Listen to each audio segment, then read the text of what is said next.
This is all like detail work. You gotta like really get in there. Yo, wow, you know what I'm gonna do? What? I'm gonna bring my uncle around here and I'm gonna tell him you're a dentist. Like this is my torch.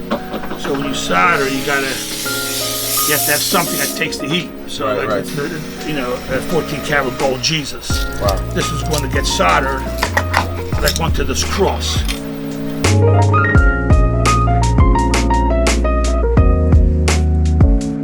And action. South Philly spots. We're at Lucidi's Jewelers on Passyunk Avenue.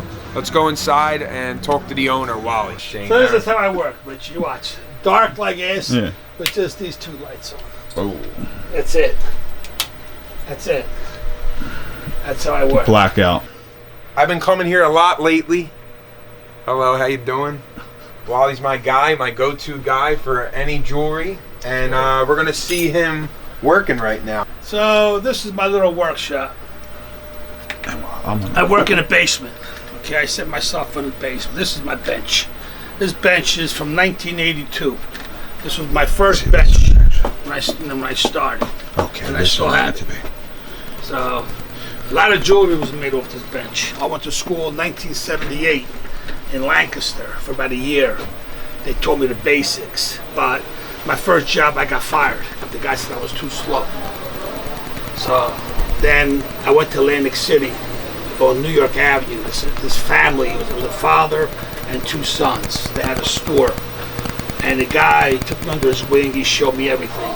He showed me. And then he said to me, I want to show you more, but you can't keep on going back and forth to Philly. He said, I'll give you my apartment. So I lived on New York Avenue for about a year. And the guy had a store in Bally's, and you know, he was a gambler, so he would come home and come upstairs and wake me up at 2 o'clock in the morning.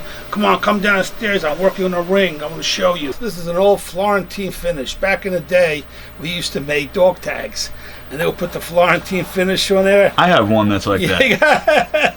I haven't used this thing probably in 20 years. So why you keep it? I don't know, it's there. It's there, you know? It's like an old toothbrush. Yeah, exactly, yeah. Old toothbrush. Sitting in the dish. Yeah. Well, you use that to brush your teeth? It's black.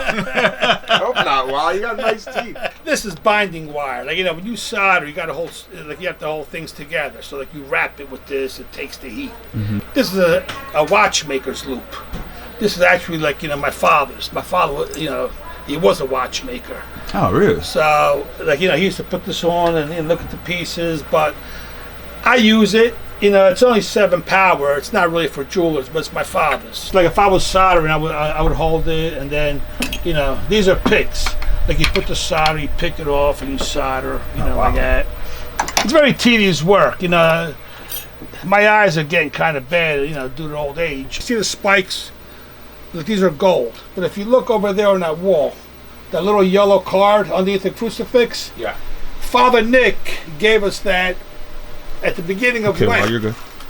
And I took that nail, and from there I made this. Look at this. Come here. See? Look at that. I don't know if I got the money to buy this. It's all right. Look, he's a salesman. Putting me under a lot of pressure. You got the torch right behind me. He's ready to light me on fire. I got to book a lot more comedy gigs before I buy something like this. Need a lot of help. I'll rent it to you. Now, you know rent it to you. When you got a big show, you can rent it. You don't mind, Wally? No, it's my basement. This really is Wally's basement. We got some tomato if you want to make some gravy. Tuna over here. Wally likes tuna. What do you use the tuna for? Oh my God! Look at this. Where do you think all these videos get created? What's in the basement. Where do you think? Some hot peppers. You want some hot peppers? Wow, where do you get your creative inspiration from for new ideas after? You know, Richie, that comes natural. I don't mean to brag, but that comes natural. You know, listen, I'm not the best jeweler in the world. There's a million guys better than me as far as like the techniques, like soldering. Like yesterday, I was working on this cross. I melted it. Okay, like the back, so I had to fix it. You know, some guys could do this with their eyes closed. Me, sometimes, you know. Wow. This is the wax. Everything is done in wax. See? And then you dip it? No. It's casted. I don't cast. I have guys who do it for me. Look at this.